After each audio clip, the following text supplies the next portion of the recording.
Joseph Robinette Biden Jr., born November 20, 1942, is an American politician who is the 46th and current President of the United States. A member of the Democratic Party, he served as the 47th Vice President from 2009 to 2017 under Barack Obama and represented Delaware in the United States Senate from 1973 to 2009. Born and raised in Scranton, Pennsylvania, and later in New Castle County, Delaware, Biden studied at the University of Delaware before earning his law degree from Syracuse University in 1968. He was elected to the New Castle County Council in 1970 and became the sixth youngest senator in U.S. history after he was elected to the United States Senate from Delaware in 1972, at age 29. Biden was the chair or ranking member of the Senate Foreign Relations Committee for 12 years and was influential in foreign affairs during Obama's presidency. He also chaired the Senate Judiciary Committee from 1987 to 1995, dealing with drug policy, crime prevention, and civil liberties issues, led the effort to pass the Violent Crime Control and Law Enforcement Act and the Violence Against Women Act, and oversaw 6 U.S. Supreme Court confirmation hearings, including the contentious hearings for Robert Bork and Clarence Thomas. He ran unsuccessfully for the Democratic presidential nomination in 1988 and 2008. Biden was re-elected to the Senate 6 times, and was the fourth most senior sitting senator at the time when he became Obama's vice president after they won the 2008 presidential election, defeating John McCain and his running mate Sarah Palin.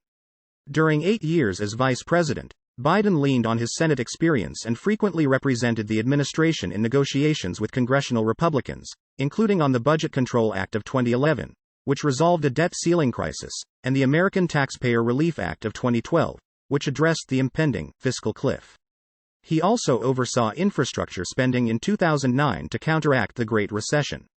On foreign policy, Biden was a close counselor to the president and took a leading role in designing the withdrawal of U.S. troops from Iraq in 2011. In 2012, Obama and Biden were re-elected, defeating Mitt Romney and Paul Ryan. In 2017, Obama awarded Biden the Presidential Medal of Freedom with distinction. Biden and his running mate Kamala Harris defeated incumbent President Donald Trump and Vice President Mike Pence in the 2020 presidential election. Biden is the oldest president, the first to have a female vice president, the first from Delaware, and the second Catholic after John F. Kennedy. His early presidential activities centered around proposing, lobbying for, and signing into law the American Rescue Plan Act of 2021 to speed up the United States recovery from the COVID-19 pandemic and the ongoing recession, as well as a series of executive orders. Biden's orders addressed the pandemic and reversed several Trump administration policies, which included rejoining the Paris Agreement on climate change and accepting new applications for deferred action for childhood arrivals recipients, although a federal judge blocked the latter. Biden ordered the withdrawal of all U.S. troops from Afghanistan to be completed by September 2021. During this withdrawal, the Afghan government fell and the Taliban seized control. Early life, 1942 to 1965. Joseph Robinette Biden Jr. was born November 20, 1942, at St. Mary's Hospital in Scranton, Pennsylvania, to Catherine Eugenia, Jean Biden, née Finnegan, and Joseph Robinette Biden Sr. The oldest child in a Catholic family, he has a sister, Valerie, and 2 brothers, Francis and James. Jean was of Irish descent, while Joseph Sr. had English, French, and Irish ancestry. Biden's father had been wealthy, but suffered financial setbacks around the time Biden was born, and for several years the family lived with Biden's maternal grandparents. Scranton fell into economic decline during the 1950s and Biden's father could not find steady work. Beginning in 1953, the family lived in an apartment in Claymont, Delaware, before moving to a house in Wilmington. Biden Sr. later became a successful used car salesman, maintaining the family in a middle-class lifestyle. At Archmere Academy in Claymont, Biden played baseball and was a standout halfback and wide receiver on the high school football team. Though a poor student, he was class president in his junior and senior years.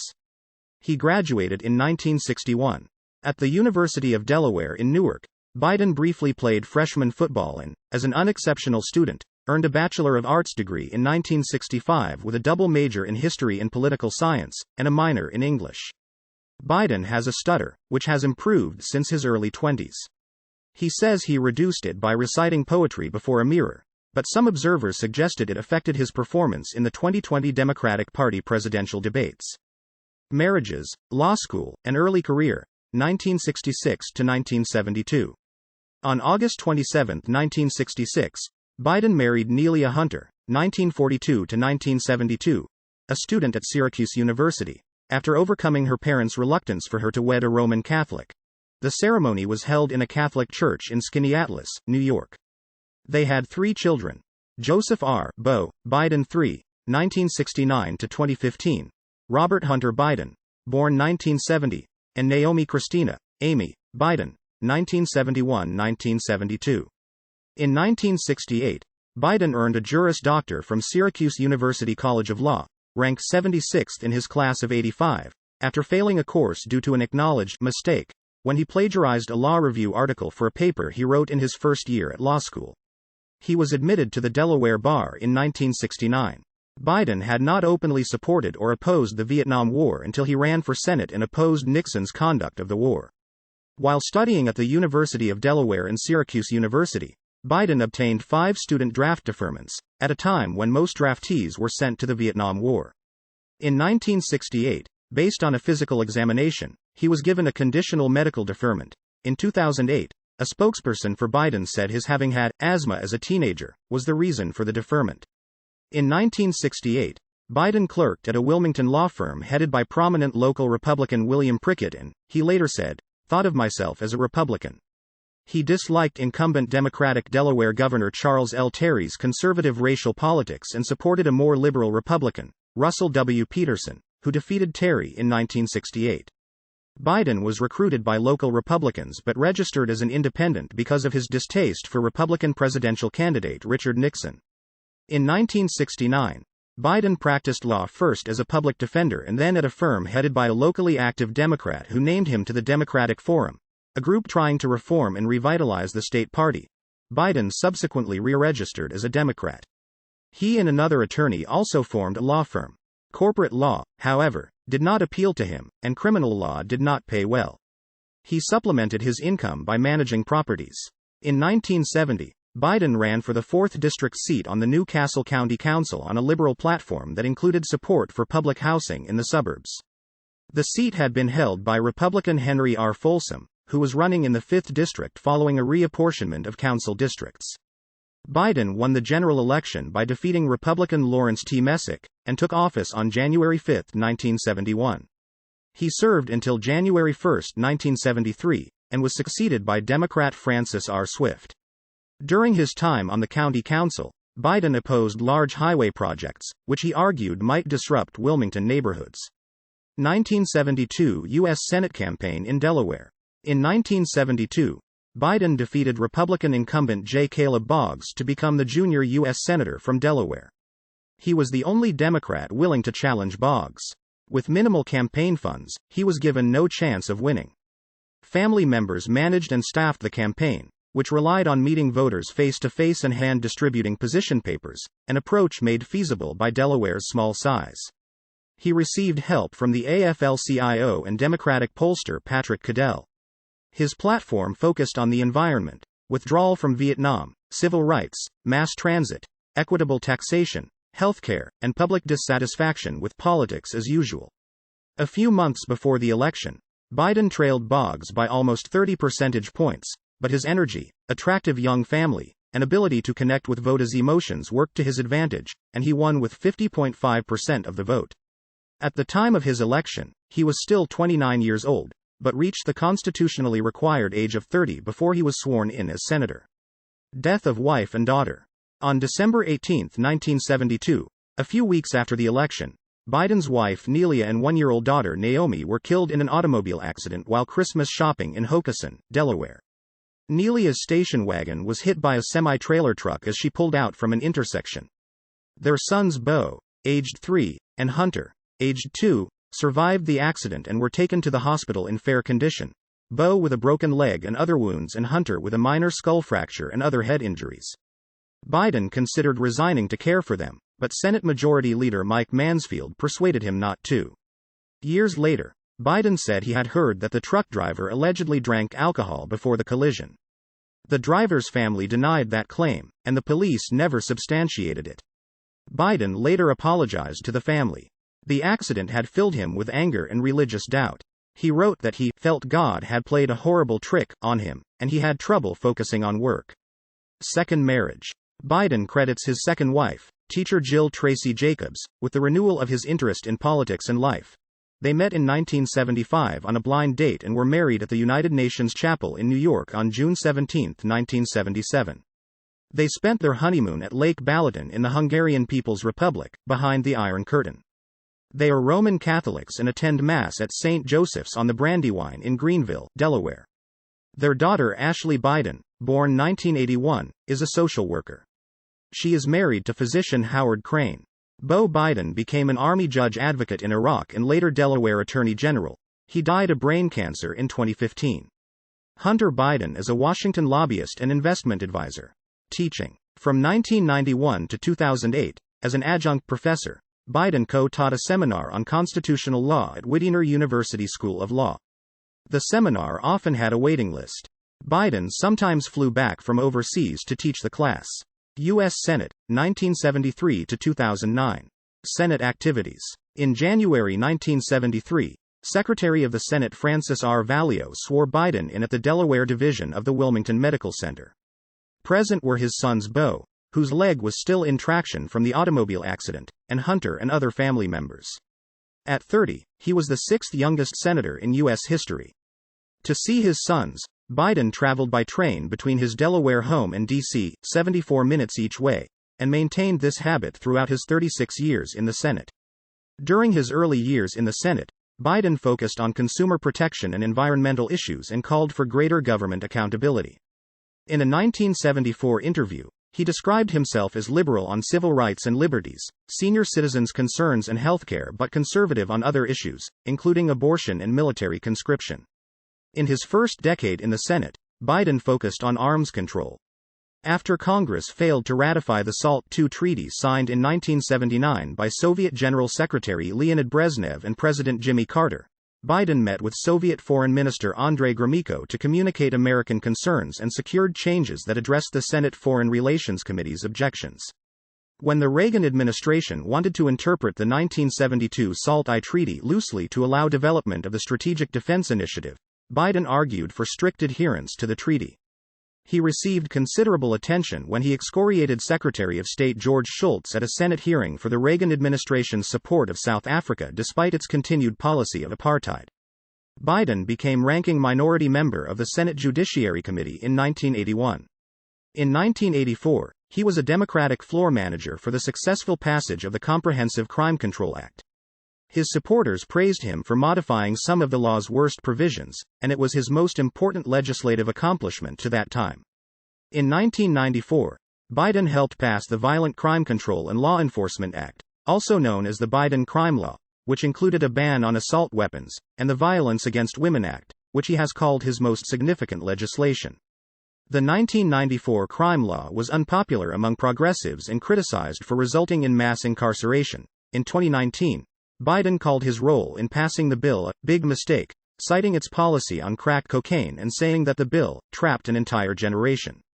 In 1993, Biden voted for a provision that deemed homosexuality incompatible with military life, thereby banning gays from serving in the armed forces. In 1996, he voted for the Defense of Marriage Act, which prohibited the federal government from recognizing same-sex marriages, thereby barring individuals in such marriages from equal protection under federal law and allowing states to do the same. In 2015, the act was ruled unconstitutional in Obergefell v. Hodges. Elected to the Senate in 1972, Biden was re-elected in 1978, 1984, 1990, 1996, 2002, and 2008, regularly receiving about 60% of the vote. He was junior senator to William Roth, who was first elected in 1970, until Roth was defeated in 2000. As of 2020, he was the 18th longest-serving senator in U.S. history. Opposition to busing. In the mid-1970s, Biden was one of the Senate's strongest opponents of race integration busing. His Delaware constituents strongly opposed it, and such opposition nationwide later led his party to mostly abandon school integration policies. In his first Senate campaign, Biden had expressed support for busing to remedy de jure segregation, as in the South, but opposed its use to remedy de facto segregation arising from racial patterns of neighborhood residency, as in Delaware. He opposed a proposed constitutional amendment banning busing entirely. In May 1974, Biden voted to table a proposal containing anti-busing and anti-desegregation clauses but later voted for a modified version containing a qualification that it was not intended to weaken the judiciary's power to enforce the Fifth Amendment and 14th Amendment. In 1975, he supported a proposal that would have prevented the Department of Health, Education, and Welfare from cutting federal funds to districts that refused to integrate. He said busing was a bankrupt idea, violating the cardinal rule of common sense, and that his opposition would make it easier for other liberals to follow suit.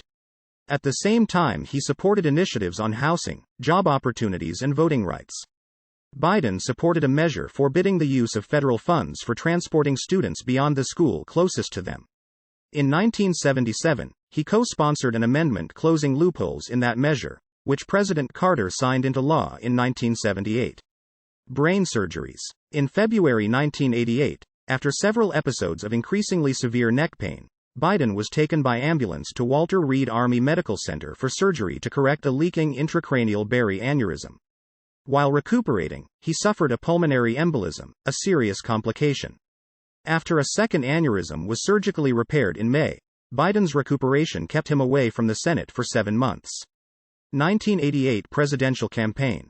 Biden formally declared his candidacy for the 1988 Democratic presidential nomination on June 9, 1987.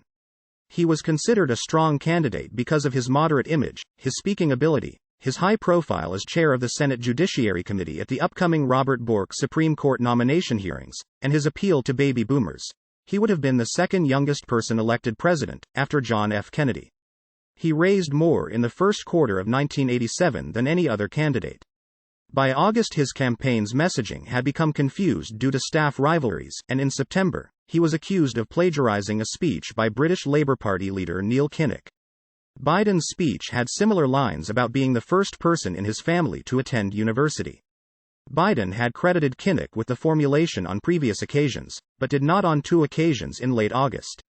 Earlier that year, he had also used passages from a 1967 speech by Robert F. Kennedy, for which his aides took blame, and a short phrase from John F. Kennedy's inaugural address. 2 years earlier, he had used a 1976 passage by Hubert Humphrey. Biden responded that politicians often borrow from one another without giving credit, and that one of his rivals for the nomination, Jesse Jackson, had called him to point out that he had used the same material by Humphrey that Biden had used. A few days later, an incident in law school in which he drew text from a Fordham Law Review article with inadequate citations was publicized. Biden was required to repeat the course and passed with high marks. At Biden's request, the Delaware Supreme Court's Board of Professional Responsibility reviewed the incident and concluded that he had violated no rules. He made several false or exaggerated claims about his early life. That he had earned 3 degrees in college, that he had attended law school on a full scholarship, that he had graduated in the top half of his class, and that he had marched in the civil rights movement. The limited amount of other news about the race amplified these revelations, and on September 23, 1987, Biden withdrew from the race, saying his candidacy had been overrun by the exaggerated shadow of his past mistakes. Kinnock himself was more forgiving. The two men met in 1988, forming an enduring friendship. Senate Judiciary Committee. Biden was a longtime member of the Senate Committee on the Judiciary. He chaired it from 1987 to 1995 and was ranking minority member from 1981 to 1987 and from 1995 to 1997. As chair, Biden presided over 2 highly contentious U.S. Supreme Court confirmation hearings. When Robert Bork was nominated in 1988, Biden reversed his approval, given in an interview the previous year, of a hypothetical Bork nomination. Conservatives were angered, but at the hearings close, Biden was praised for his fairness, humor, and courage. Rejecting the arguments of some Bork opponents, Biden framed his objections to Bork in terms of the conflict between Bork's strong originalism and the view that the U.S. Constitution provides rights to liberty and privacy beyond those explicitly enumerated in its text. Bork's nomination was rejected in the committee by a 9-5 vote and then in the full Senate, 58-42. During Clarence Thomas's nomination hearings in 1991, Biden's questions on constitutional issues were often convoluted to the point that Thomas sometimes lost track of them, and Thomas later wrote that Biden's questions were akin to beanballs. After the committee hearing closed, the public learned that Anita Hill, a University of Oklahoma Law School professor, had accused Thomas of making unwelcome sexual comments when they had worked together. Biden had known of some of these charges, but initially shared them only with the committee because Hill was then unwilling to testify. The committee hearing was reopened and Hill testified, but Biden did not permit testimony from other witnesses, such as a woman who had made similar charges and experts on harassment, saying he wanted to preserve Thomas's privacy and the hearing's decency. The full Senate confirmed Thomas by a 52-48 vote, with Biden opposed. Liberal legal advocates and women's groups felt strongly that Biden had mishandled the hearings and not done enough to support Hill. Biden later sought out women to serve on the Judiciary Committee and emphasized women's issues in the committee's legislative agenda. In 2019, he told Hill he regretted his treatment of her, but Hill said afterward she remained unsatisfied. Biden was critical of independent counsel Ken Starr during the 1990s Whitewater controversy and Lewinsky scandal investigations, saying, "It's going to be a cold day in hell," before another independent counsel would be granted similar powers. He voted to acquit during the impeachment of President Clinton. During the 2000s, Biden sponsored bankruptcy legislation sought by credit card issuers. Clinton vetoed the bill in 2000, but it passed in 2005 as the Bankruptcy Abuse Prevention and Consumer Protection Act, with Biden one of only 18 Democrats to vote for it, while leading Democrats and consumer rights organizations opposed it. As a senator, Biden strongly supported increased Amtrak funding and rail security. Senate Foreign Relations Committee. Biden was a longtime member of the Senate Foreign Relations Committee. He became its ranking minority member in 1997 and chaired it from June 2001 to 2003 and 2007 to 2009. His positions were generally liberal internationalist. He collaborated effectively with Republicans and sometimes went against elements of his own party. During this time he met with at least 150 leaders from 60 countries and international organizations, becoming a well-known Democratic voice on foreign policy. Biden voted against authorization for the Gulf War in 1991, siding with 45 of the 55 Democratic senators. He said the U.S. was bearing almost all the burden in the anti-Iraq coalition. Biden became interested in the Yugoslav wars after hearing about Serbian abuses during the Croatian War of Independence in 1991. Once the Bosnian War broke out, Biden was among the first to call for the lift and strike policy of lifting the arms embargo, training Bosnian Muslims and supporting them with NATO airstrikes, and investigating war crimes. The George H.W. Bush administration and Clinton administration were both reluctant to implement the policy, fearing Balkan entanglement. In April 1993, Biden spent a week in the Balkans and held a tense 3-hour meeting with Serbian leader Slobodan Milosevic. Biden related that he had told Milosevic, "I think you're a damn war criminal and you should be tried as one." Biden wrote an amendment in 1992 to compel the Bush administration to arm the Bosnians, but deferred in 1994 to a somewhat softer stance the Clinton administration preferred, before signing on the following year to a stronger measure sponsored by Bob Dole and Joe Lieberman. The engagement led to a successful NATO peacekeeping effort. Biden has called his role in affecting Balkans policy in the mid-1990s his proudest moment in public life, related to foreign policy. As chair, Biden contributed to successfully encouraging the Clinton administration to commit the resources and political capital to broker what became the 1998 Good Friday Agreement between the governments of Ireland and the United Kingdom through the Northern Ireland peace process. In 1999, during the Kosovo War, Biden supported the 1999 NATO bombing of the Federal Republic of Yugoslavia. He and Senator John McCain co-sponsored the McCain-Biden Kosovo resolution, which called on Clinton to use all necessary force, including ground troops, to confront Milosevic over Yugoslav actions toward ethnic Albanians in Kosovo. Wars in Afghanistan and Iraq. Biden was a strong supporter of the war in Afghanistan, saying, "Whatever it takes, we should do it." As head of the Senate Foreign Relations Committee, he said in 2002 that Iraqi President Saddam Hussein was a threat to national security and there was no other option than to eliminate that threat. In October 2002, he voted in favor of the authorization for use of military force against Iraq, approving the U.S. invasion of Iraq. As chair of the committee, he assembled a series of witnesses to testify in favor of the authorization. They gave testimony grossly misrepresenting the intent, history, and status of Saddam and his secular government, which was an avowed enemy of al-Qaeda, and touted Iraq's fictional possession of weapons of mass destruction. Biden eventually became a critic of the war and viewed his vote and role as a mistake, but did not push for withdrawal. He supported the appropriations for the occupation, but argued that the war should be internationalized, that more soldiers were needed, and that the Bush administration should level with the American people about its cost and length. By late 2006, Biden's stance had shifted considerably. He opposed the troop surge of 2007, saying General David Petraeus was dead, flat wrong, in believing the surge could work. Biden instead advocated dividing Iraq into a loose federation of 3 ethnic states. In November 2006, Biden and Leslie H. Gelb, President Emeritus of the Council on Foreign Relations, released a comprehensive strategy to end sectarian violence in Iraq. Rather than continue the existing approach or withdrawing, the plan called for a third way, federalizing Iraq and giving Kurds, Shiites, and Sunnis breathing room in their own regions. In September 2007, a non-binding resolution endorsing the plan passed the Senate, but the idea was unfamiliar, had no political constituency, and failed to gain traction. Iraq's political leadership denounced the resolution as de facto partitioning of the country, and the U.S. Embassy in Baghdad issued a statement distancing itself from it.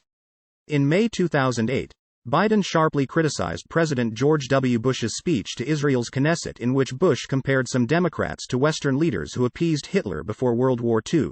Biden called the speech bullshit, malarkey, and outrageous. He later apologized for his language. 2008 presidential campaign.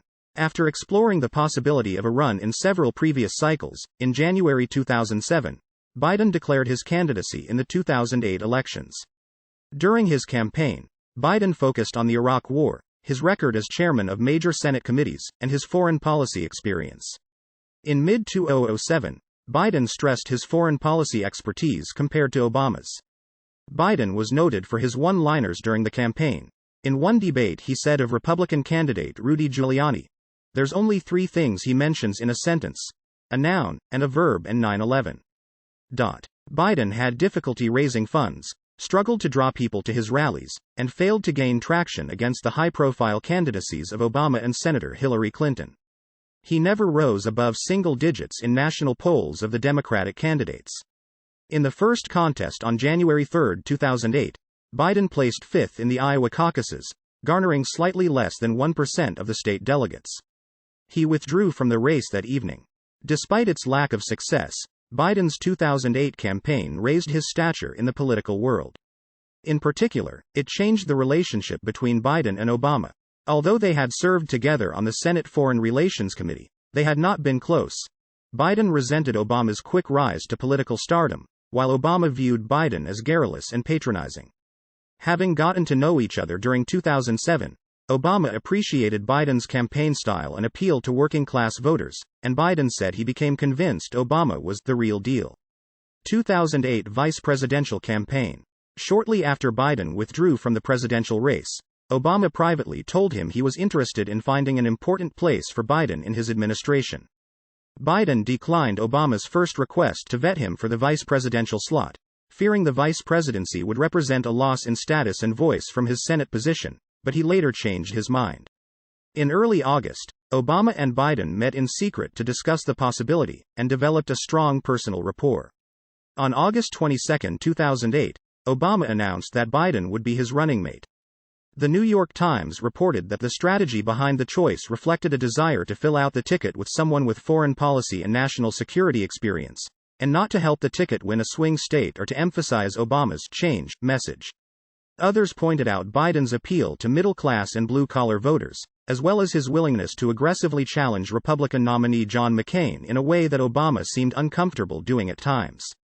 In accepting Obama's offer, Biden ruled out running for president again in 2016, but his comments in later years seemed to back off that stance, as he did not want to diminish his political power by appearing uninterested in advancement. Biden was officially nominated for vice president on August 27 by voice vote at the 2008 Democratic National Convention in Denver. Biden's vice presidential campaigning gained little media visibility, as far greater press attention was focused on the Republican running mate, Alaska Governor Sarah Palin.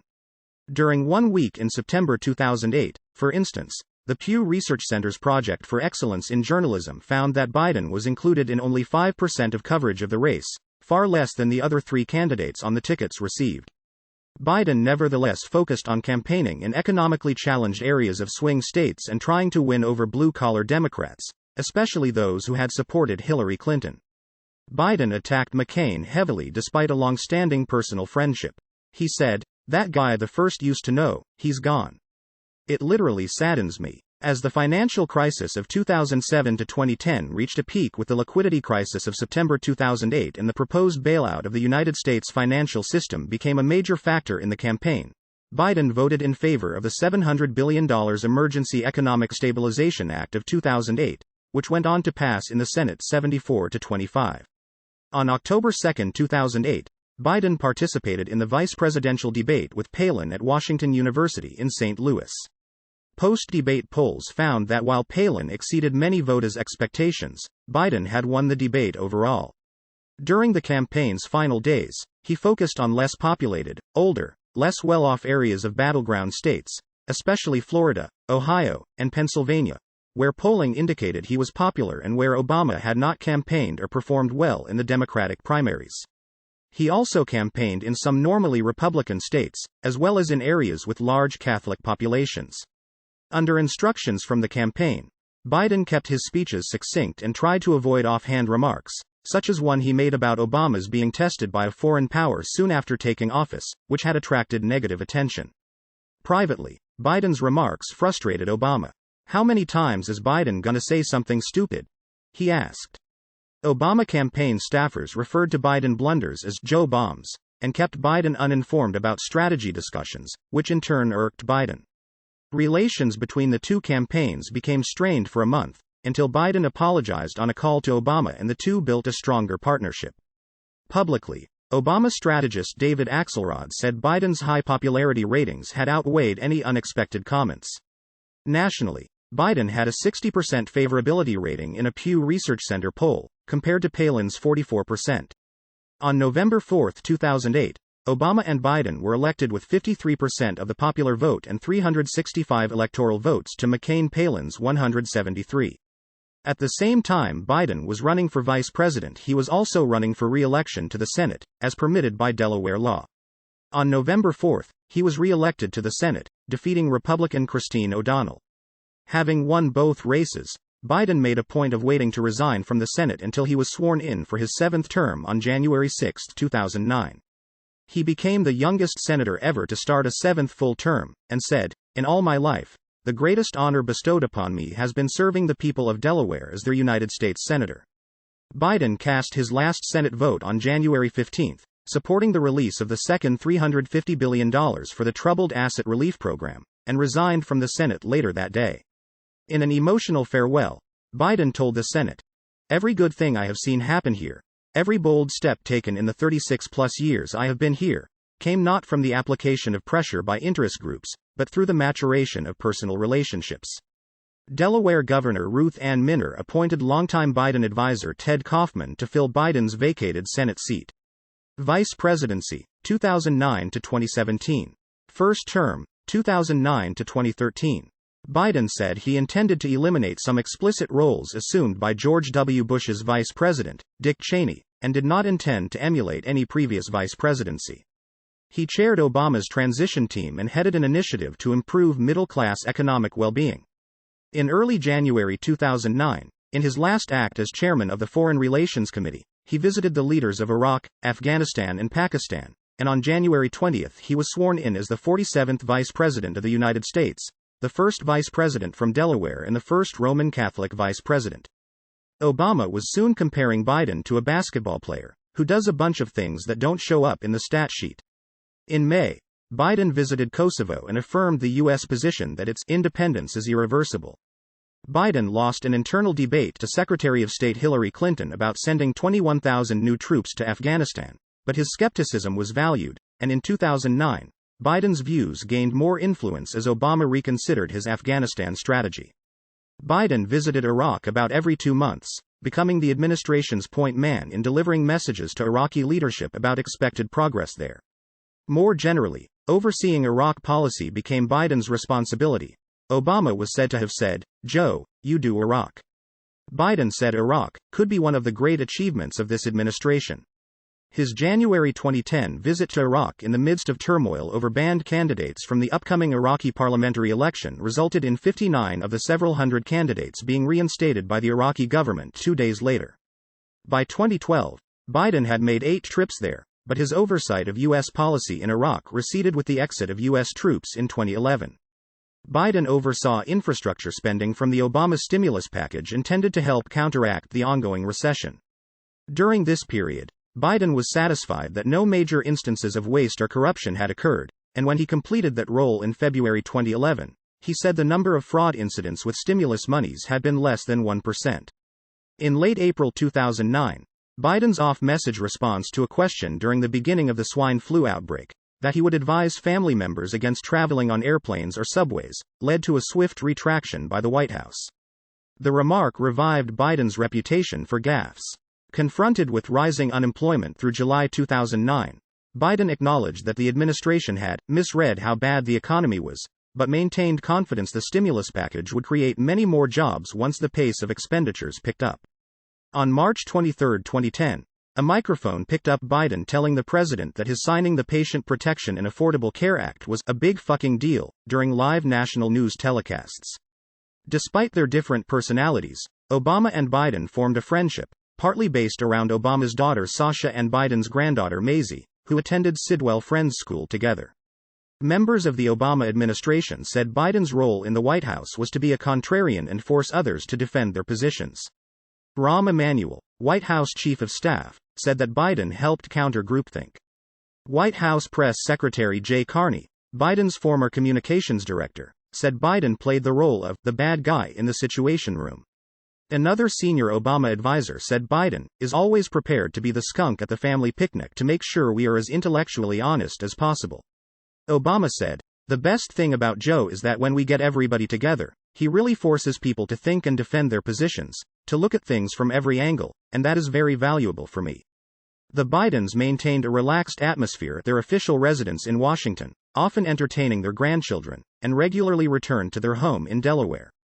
Biden campaigned heavily for Democrats in the 2010 midterm elections, maintaining an attitude of optimism in the face of predictions of large-scale losses for the party. Following big Republican gains in the elections and the departure of White House Chief of Staff Rahm Emanuel, Biden's past relationships with Republicans in Congress became more important. He led the successful administration effort to gain Senate approval for the New START treaty. In December 2010, Biden's advocacy for a middle ground, followed by his negotiations with Senate Minority Leader Mitch McConnell, were instrumental in producing the administration's compromise tax package that included a temporary extension of the Bush tax cuts. Biden then took the lead in trying to sell the agreement to a reluctant Democratic caucus in Congress. The package passed as the Tax Relief, Unemployment Insurance Reauthorization, and Job Creation Act of 2010. In March 2011, Obama delegated Biden to lead negotiations with Congress to resolve federal spending levels for the rest of the year and avoid a government shutdown. By May 2011, a Biden panel, with 6 congressional members, was trying to reach a bipartisan deal on raising the U.S. debt ceiling as part of an overall deficit reduction plan. The U.S. debt ceiling crisis developed over the next few months, but Biden's relationship with McConnell again proved key in breaking a deadlock and bringing about a deal to resolve it, in the form of the Budget Control Act of 2011, signed on August 2, 2011, the same day an unprecedented U.S. default had loomed. Biden had spent the most time of anyone in the administration bargaining with Congress on the debt question, and one Republican staffer said, "Biden's the only guy with real negotiating authority, and McConnell knows that his word is good. He was a key to the deal." Some reports suggest that Biden opposed proceeding with the May 2011 U.S. mission to kill Osama bin Laden, lest failure adversely affect Obama's re-election prospects. He took the lead in notifying congressional leaders of the successful outcome. Re-election. In October 2010, Biden said Obama had asked him to remain as his running mate for the 2012 presidential election, but with Obama's popularity on the decline, White House Chief of Staff William M. Daley conducted some secret polling and focus group research in late 2011 on the idea of replacing Biden on the ticket with Hillary Clinton. The notion was dropped when the results showed no appreciable improvement for Obama, and White House officials later said Obama had never entertained the idea. Biden's May 2012 statement that he was absolutely comfortable with same-sex marriage gained considerable public attention in comparison to Obama's position, which had been described as evolving. Biden made his statement without administration consent, and Obama and his aides were quite irked, since Obama had planned to shift position several months later, in the build-up to the party convention, and since Biden had previously counseled the president to avoid the issue lest key Catholic voters be offended. Gay rights advocates seized upon Biden's statement, and within days, Obama announced that he too supported same-sex marriage, an action in part forced by Biden's remarks. Biden apologized to Obama in private for having spoken out, while Obama acknowledged publicly it had been done from the heart. The incident showed that Biden still struggled at times with message discipline. As Time wrote, "Everyone knows Biden's greatest strength is also his greatest weakness." Relations were also strained between the vice presidential and presidential campaigns when Biden appeared to use his position to bolster fundraising contacts for a possible run for president in 2016, and he ended up being excluded from Obama campaign strategy meetings. The Obama campaign nevertheless valued Biden as a retail-level politician who could connect with disaffected blue-collar workers and rural residents, and he had a heavy schedule of appearances in swing states as the re-election campaign began in earnest in spring 2012.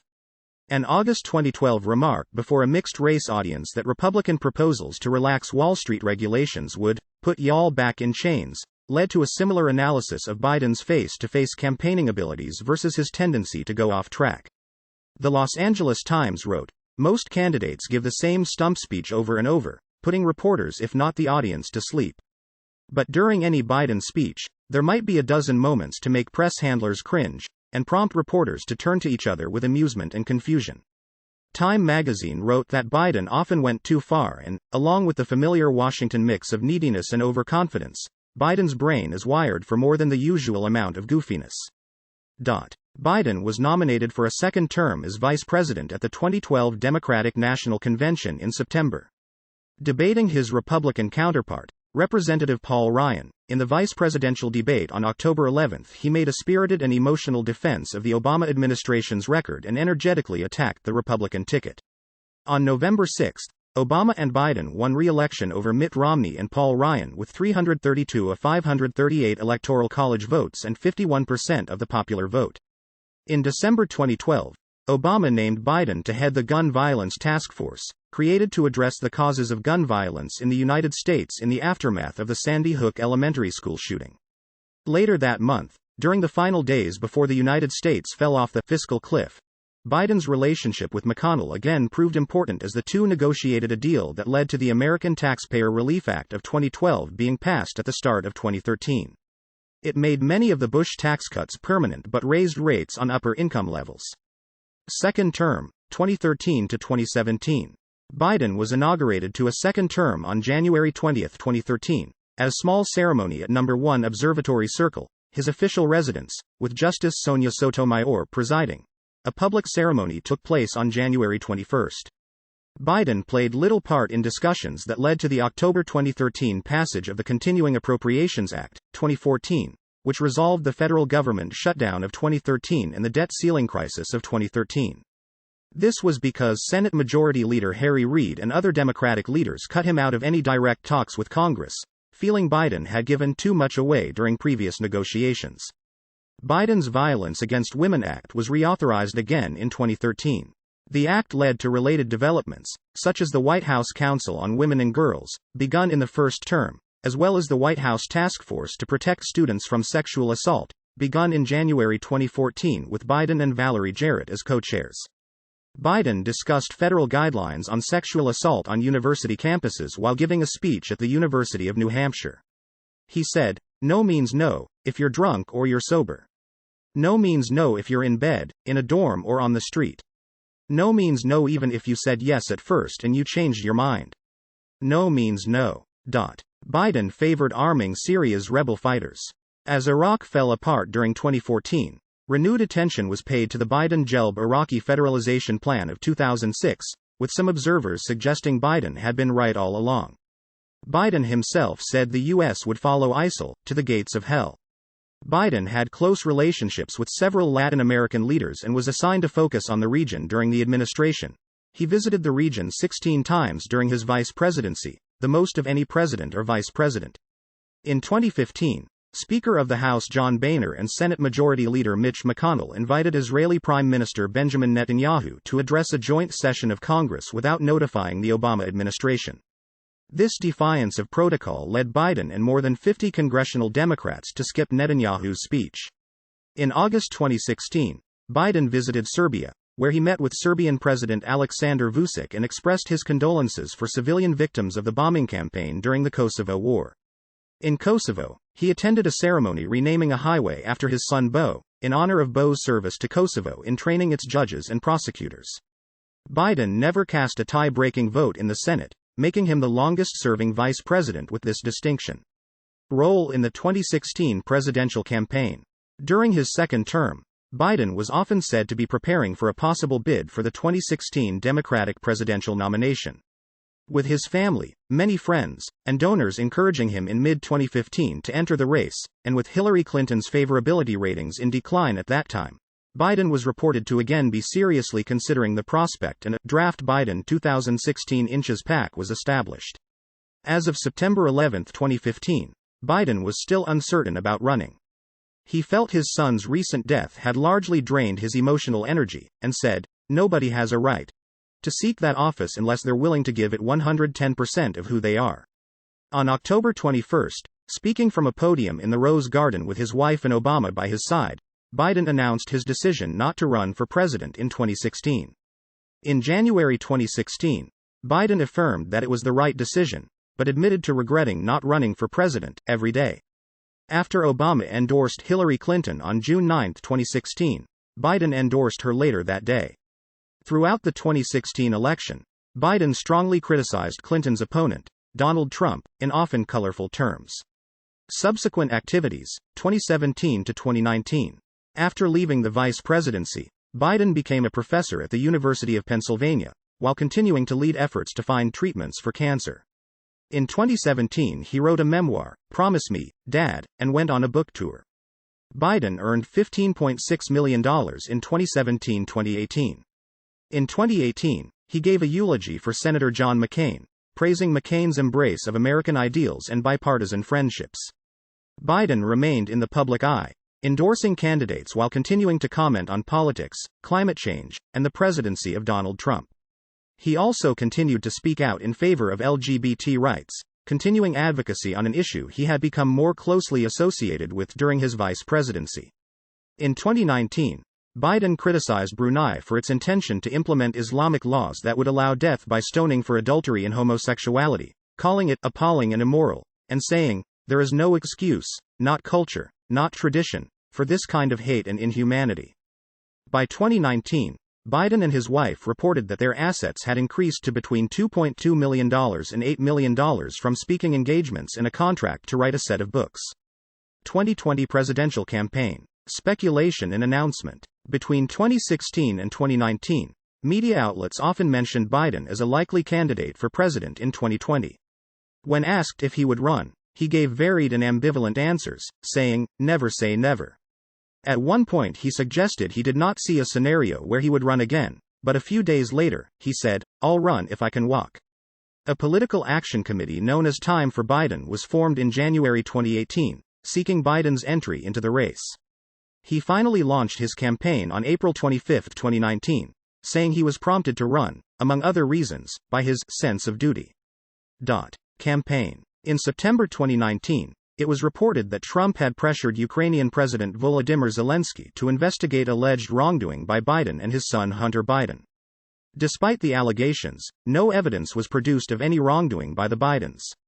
The media widely interpreted this pressure to investigate the Bidens as trying to hurt Biden's chances of winning the presidency, resulting in a political scandal and Trump's impeachment by the House of Representatives. Beginning in 2019, Trump and his allies falsely accused Biden of getting the Ukrainian prosecutor general Viktor Shokin fired because he was supposedly pursuing an investigation into Burisma Holdings, which employed Hunter Biden. Biden was accused of withholding $1 billion in aid from Ukraine in this effort. In 2015, Biden pressured the Ukrainian parliament to remove Shokin because the United States, the European Union and other international organizations considered Shokin corrupt and ineffective, and in particular because Shokin was not assertively investigating Burisma. The withholding of the $1 billion in aid was part of this official policy. The Senate Homeland Security Committee and Senate Finance Committee, led by Republicans, investigated allegations of wrongdoing by the Bidens in Ukraine, ultimately releasing a report in September 2020 that detailed no evidence of wrongdoing by Joe Biden, and concluded that it was not clear whether Hunter Biden's role in Burisma affected U.S. policy toward Ukraine. In March 2019 and April 2019, Biden was accused by 8 women of previous instances of inappropriate physical contact, such as embracing, touching, or kissing. Biden had previously described himself as a tactile politician, and admitted this behavior has caused trouble for him. In April 2019, Biden pledged to be more respectful of people's personal space. Throughout 2019, Biden stayed generally ahead of other Democrats in national polls. Despite this, he finished 4th in the Iowa caucuses, and 8 days later, 5th in the New Hampshire primary. He performed better in the Nevada caucuses, reaching the 15% required for delegates, but still was behind Bernie Sanders by 21.6 percentage points. Making strong appeals to black voters on the campaign trail and in the South Carolina debate, Biden won the South Carolina primary by more than 28 points. After the withdrawals and subsequent endorsements of candidates Pete Buttigieg and Amy Klobuchar, he made large gains in the March 3 Super Tuesday primary elections. Biden won 18 of the next 26 contests, including Alabama, Arkansas, Maine, Massachusetts, Minnesota, North Carolina, Oklahoma, Tennessee, Texas, and Virginia, putting him in the lead overall. Elizabeth Warren and Mike Bloomberg soon dropped out, and Biden expanded his lead with victories over Sanders in 4 states, Idaho, Michigan, Mississippi, and Missouri, on March 10. In late March 2020, Tara Reade, one of the 8 women who previously accused Biden of inappropriate physical contact, made a new allegation against Biden, accusing him of a 1993 sexual assault. There were inconsistencies between Reade's 2019 and 2020 allegations. Biden and his campaign vehemently denied the sexual assault allegation. When Sanders suspended his campaign on April 8, 2020, Biden became the Democratic Party's presumptive nominee for president. On April 13, Sanders endorsed Biden in a live-streamed discussion from their homes. Former President Barack Obama endorsed Biden the next day. In March 2020, Biden committed to choosing a woman as his running mate. In June, Biden met the 1,991 delegate threshold needed to secure the party's presidential nomination. On August 11, he announced U.S. Senator Kamala Harris of California as his running mate, making her the first African American and first South Asian American vice presidential nominee on a major party ticket. On August 18, 2020, Biden was officially nominated at the 2020 Democratic National Convention as the Democratic Party nominee for president in the 2020 election. Presidential transition. Biden was elected the 46th President of the United States in November 2020. He defeated the incumbent, Donald Trump, becoming the first candidate to defeat a sitting president since Bill Clinton defeated George H.W. Bush in 1992.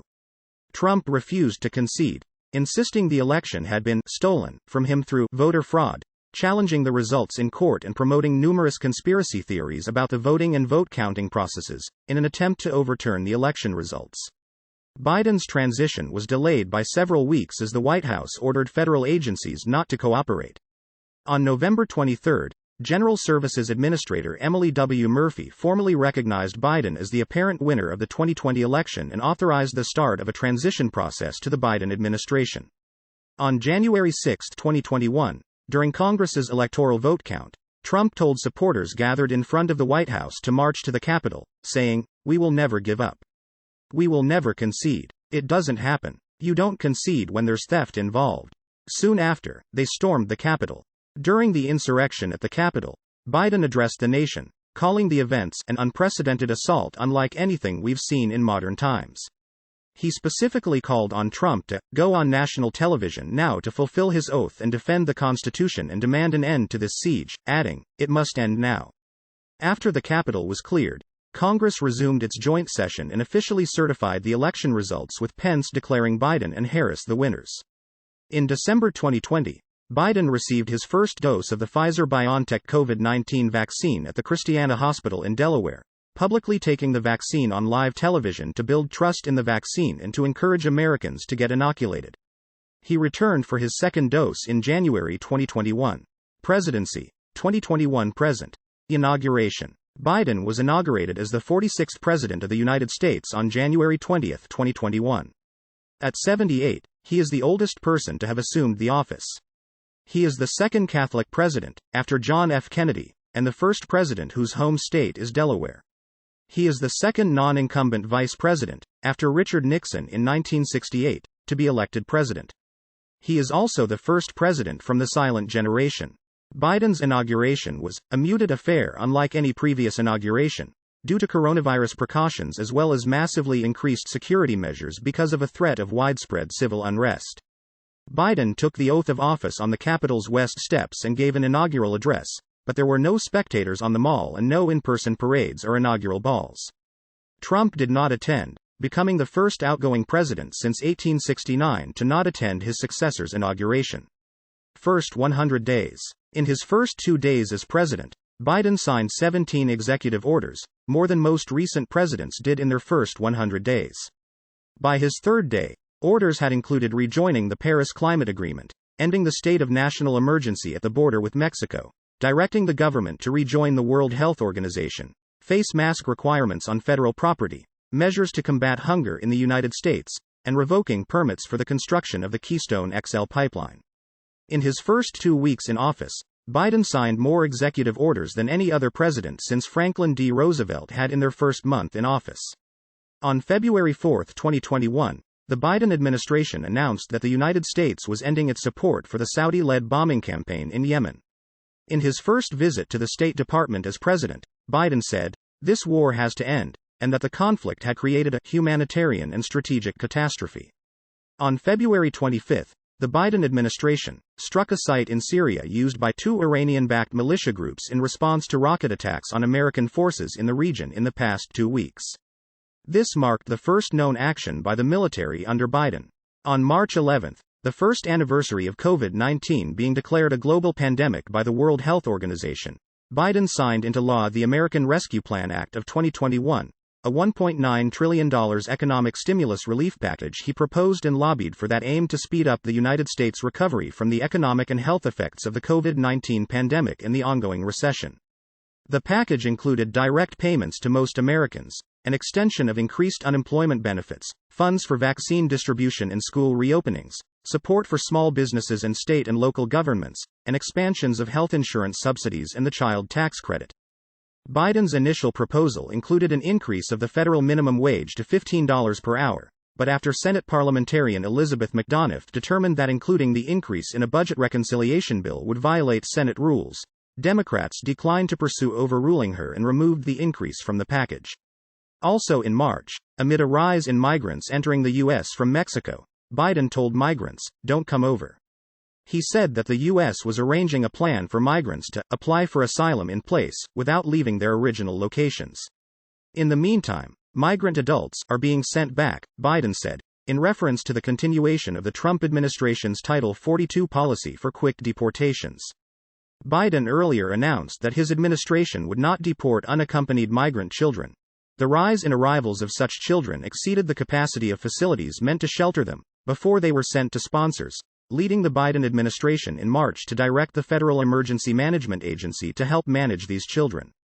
On April 14, Biden announced that the United States would delay the withdrawal of all troops from the war in Afghanistan until September 11, signaling an end to the country's direct military involvement in Afghanistan after nearly 20 years. In February 2020, the Trump administration had made a deal with the Taliban to completely withdraw U.S. forces by May 1, 2021. According to the Wall Street Journal, Biden overruled his top military commanders, Generals Frank McKenzie, Austin Scott Miller, and Mark Milley, who proposed retaining an American force of 2,500, as it was at the time, to ensure Afghan security while renegotiating a peace agreement with the Taliban. Biden's decision was met with a wide range of reactions, from support and relief to trepidation at the possible collapse of the Afghan government without American support. On April 22-23, Biden held an international climate summit at which he announced that the U.S. would cut its greenhouse gas emissions by 50%-52% by 2030 compared to 2005 levels. Other countries also increased their pledges.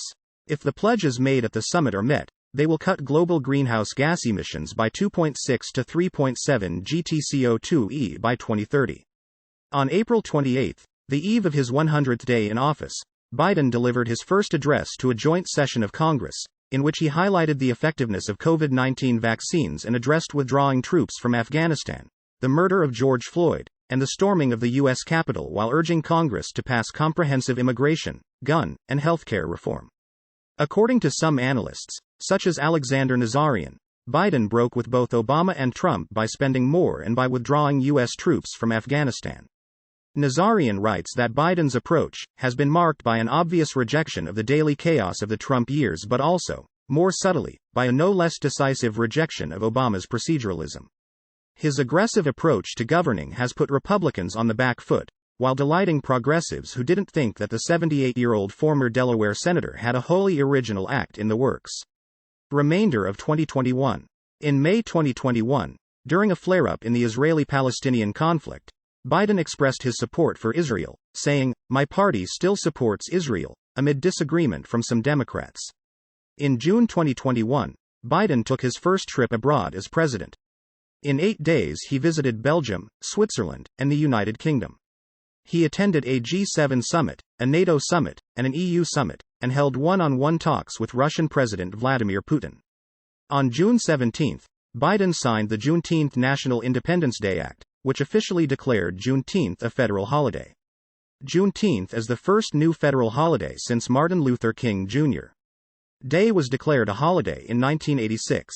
In July 2021, amid a slowing of the COVID-19 vaccination rate in the country and the spread of the SARS-CoV-2 Delta variant, Biden said that the country has a pandemic for those who haven't gotten the vaccination, and that it was therefore gigantically important for Americans to be vaccinated, touting the vaccine's effectiveness against hospitalizations and deaths from COVID-19. He also criticized the prevalence of COVID-19 misinformation on social media, saying it was killing people. By early July 2021, most of the American troops in Afghanistan were withdrawn. Biden addressed the withdrawal, saying, "The likelihood there's going to be the Taliban overrunning everything and owning the whole country is highly unlikely." On August 15, amid an offensive by the Taliban, the Afghan government collapsed, and Afghan President Ashraf Ghani fled the country. Biden reacted by ordering 6,000 American troops to assist in the evacuation of American personnel and Afghan allies. He has been criticized for the manner of the withdrawal, with allegations of poor planning for the evacuation of Americans and Afghan allies. On August 16, Biden addressed the messy situation, taking responsibility for it, and admitting that the situation unfolded more quickly than we had anticipated. He defended his decision to withdraw, saying that Americans should not be dying in a war that Afghan forces are not willing to fight for themselves, since the Afghan military collapsed against the Taliban, sometimes without trying to fight. Biden partly attributed the lack of early evacuation of Afghan civilians to the Afghan government's opposition of a mass exodus, which they thought would cause a crisis of confidence. Political positions. Biden is considered a moderate Democrat and a centrist, though more recently he has been seen as shifting to the left. He has a lifetime liberal 72% score from the Americans for Democratic Action through 2004, while the American Conservative Union gave him a lifetime conservative rating of 13% through 2008. Biden supported the fiscal stimulus in the American Recovery and Reinvestment Act of 2009, the Obama administration's proposed increase in infrastructure spending, subsidies for mass transit, including Amtrak, bus, and subway, and the reduced military spending in the Obama administration's fiscal year 2014 budget. He has proposed partially reversing the corporate tax cuts of the Tax Cuts and Jobs Act of 2017, saying that doing so would not hurt businesses' ability to hire. He voted for the North American Free Trade Agreement and the Trans-Pacific Partnership. Biden is a staunch supporter of the Affordable Care Act. He has promoted a plan to expand and build upon it, paid for by revenue gained from reversing some Trump administration tax cuts. Biden's plan aims to expand health insurance coverage to 97% of Americans, including by creating a public health insurance option. Biden has supported same-sex marriage since 2012 and also supports Roe v. Wade and repealing the Hyde Amendment. He opposes drilling for oil in the Arctic National Wildlife Refuge and supports governmental funding to find new energy sources. As a senator, he forged deep relationships with police groups and was a chief proponent of a police officers' Bill of Rights measure that police unions supported but police chiefs opposed. As vice president, he served as a White House liaison to police. Biden believes action must be taken on global warming. As a senator, he co-sponsored the sense of the Senate resolution calling on the United States to take part in the United Nations climate negotiations and the Boxer-Sanders Global Warming Pollution Reduction Act, the most stringent climate bill in the United States Senate. He wants to achieve a carbon-free power sector in the U.S. by 2035 and stop emissions completely by 2050. His program includes re-entering the Paris Agreement, nature conservation, and green building. Biden wants to pressure China and other countries to cut greenhouse gas emissions, by carbon tariffs if necessary. Biden has said the U.S. needs to get tough on China and build a united front of U.S. allies and partners to confront China's abusive behaviors and human rights violations. He has called China the most serious competitor that poses challenges to the United States' prosperity, security, and democratic values. Biden has voiced concerns about China's coercive and unfair economic practices and human rights abuses in the Xinjiang region to the Chinese Communist Party leader Xi Jinping. He also pledged to sanction and commercially restrict Chinese government officials and entities who carry out repression. Biden has said he is against regime change, but for providing non-military support to opposition movements. He opposed direct U.S. intervention in Libya, voted against U.S. participation in the Gulf War, voted in favor of the Iraq War, and supports a two-state solution in the Israeli-Palestinian conflict. Biden has pledged to end U.S. support for the Saudi Arabian-led intervention in Yemen and to re-evaluate the United States' relationship with Saudi Arabia. He has called North Korea a paper tiger. As vice president, Biden supported Obama's Cuban thaw. He has said that, as president, he would restore U.S. membership in key United Nations bodies, such as the UN Educational, Scientific and Cultural Organization, the World Health Organization, and possibly the Human Rights Council. Biden supports extending the New START arms control treaty with Russia to limit the number of nuclear weapons deployed by both sides. In 2021, Biden recognized the Armenian genocide, becoming the first U.S. president to do so. Reputation. Biden was consistently ranked one of the least wealthy members of the Senate, which he attributed to his having been elected young. Feeling that less wealthy public officials may be tempted to accept contributions in exchange for political favors, he proposed campaign finance reform measures during his first term. As of November 2009, Biden's net worth was $27,012. By November 2020, the Bidens were worth $9 million, largely due to sales of Biden's books and speaking fees after his vice presidency. The political writer Howard Fineman has written, "Biden is not an academic, he's not a theoretical thinker, he's a great street pole.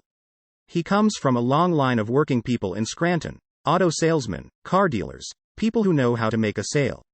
He has that great Irish gift."